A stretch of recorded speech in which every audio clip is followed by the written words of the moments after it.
Welcome back to Deva spoken English. இன்றைக்கி என்ன பார்க்க போகிறோம் அப்படின்னா, நான் நெகட்டிவாக சொல்லுவேன், நீங்கள் பாசிட்டிவாக சொல்லணும். அதாவது நான் சொல்லுவேன், அவங்க அதை செய்யலை அப்படி, நீ இல்லை சார் அவங்க செஞ்சாங்க, அவங்க அதை பார்க்கலைன்னு சொல்லுவேன், நீ இல்லை சார் அவங்க பார்த்தாங்கன்னு சொல்லணும். அது நெகட்டிவ். நான் நெகட்டிவாக சொல்லுவேன், டிட் நாட் போட்டு சொல்லுவேன். நீங்கள் பாஸ்ட் டென்ஸை பாசிட்டிவாக சொல்லணும். ஒரு சின்ன எக்ஸசைஸ். வேறு எக்ஸாம்பிள் பார்ப்போமே. ரூபா did not enjoy the song. ரூபா அந்த பாட்டை ரசிக்கவில்லை, என்ஜாய் பண்ணல அப்படின்னு சொல்கிறேன். நான் சொல்கிறேன், நீங்கள் என்ன சொல்லணும்? இல்லை சார், ரூபா அந்த பாட்டை ரசித்தார்கள், அந்த பாட்டை ரூபா ரசித்தார்கள். எப்படி இங்கிலீஷ் எப்படி சொல்லுவான்? Rupa enjoyed the song. Rupa enjoyed the song, past tense. அடுத்து பார்ப்போம். The crops did not grow very fast. The crops did not grow very fast. அந்த பயிர்கள் வேகமாக வளரவில்லைன்னு நான் சொல்கிறேன். நீங்கள் என்ன சொல்லணும்? இல்லை சார், அந்த பயிர்கள் வேகமாக வளர்ந்தன நீங்கள் சொல்லணும். எப்படி சொல்லணும்? The crops grew very fast. GREW, grew அப்படின்னா க்ரோவுக்கு பாஸ்ட் டென்ஸ் க்ரூ.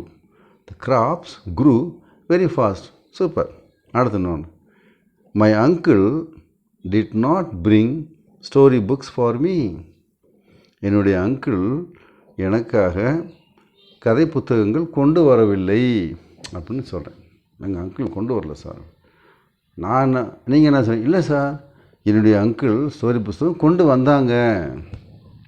எப்படி சொல்லுவான்? My uncle brought story books for me.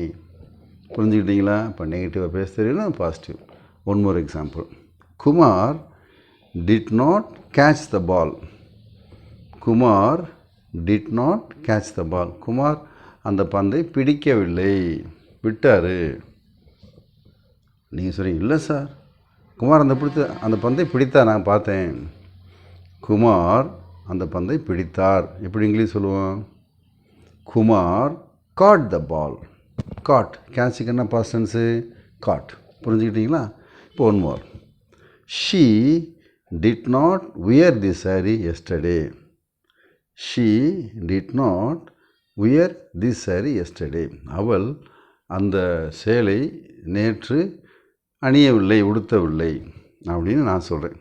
அவள் அந்த சாரி நேற்று அணியவில்லையே, உடுத்தவில்லையே, அவங்க யூஸ் பண்ணலையே அந்த சாரி அப்படின்னு நான் சொல்கிறேன். நீங்கள் என்ன சொன்னீங்க? இல்லைங்க சார், அவங்க அந்த சாரி உடுத்தி இருந்தார்கள், உடுத்தினாங்கன்னு சொல்கிறோம் இல்லையா? எப்படி சொல்லுவோம்? She wore this sari yesterday. WORE, wear, wore. இப்போ நமக்கு ப்ரெசன்ட் டென்ஸ் வெர்பும் தெரியணும், அதனுடைய பாஸ்ட் டென்ஸ் வெர்பும் தெரியணும். நான் சொன்ன மாதிரி, போன கிளாஸில் சொன்ன மாதிரி, உங்களுக்கு வேணும்னா கமெண்ட் பாக்ஸில் கொடுங்க, இந்தந்த லிஸ்ட்டெல்லாம் எனக்கு கொடுங்க சார் அப்படின்னா PDF ஃபார்மெட்டில் இருக்குது. ஒரு 4-5 பக்கம் தான் வரும். சொன்னீங்கன்னா உங்களுடைய வாட்ஸ்அப் நம்பர் அனுப்பிச்சி வச்சிங்கன்னா I will send you the list. 4-5 பேர் கேட்டாங்க, அனுப்பிச்சி விட்ருக்கேன். அவங்க ஃபோன்லேயே கேட்டாங்க. நீங்கள் கமெண்ட்டில் சொன்னோம்னா எல்லாருக்கும் ஈஸியாக இருக்கும் இல்லையா?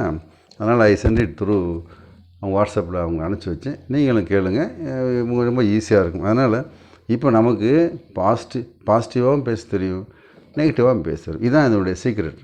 பாஸ்ட் டென்ஸில் எப்படி அவர் வரவில்லை, he did not come. Sir வந்தார் சார், he came.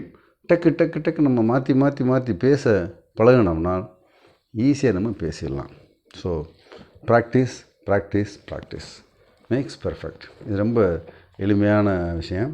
அதனால் உங்களுக்கு யாருக்கு தேவையோ அவங்களுக்கு ஷேர் பண்ணுங்கள். உங்களுக்கு பிடிச்சிருந்தா ஒரு லைக் பண்ணுங்கள், மறக்காமல் சப்ஸ்கிரைப் பண்ணுங்கள். அப்போ தான் எனக்கு அடுத்தடுத்து வீடியோ போடணுங்கிற ஒரு இன்ட்ரெஸ்ட்டு வரும், ஒரு ஆவல் வரும். நான் ஒரு ரிட்டையர்ட் டீச்சர்.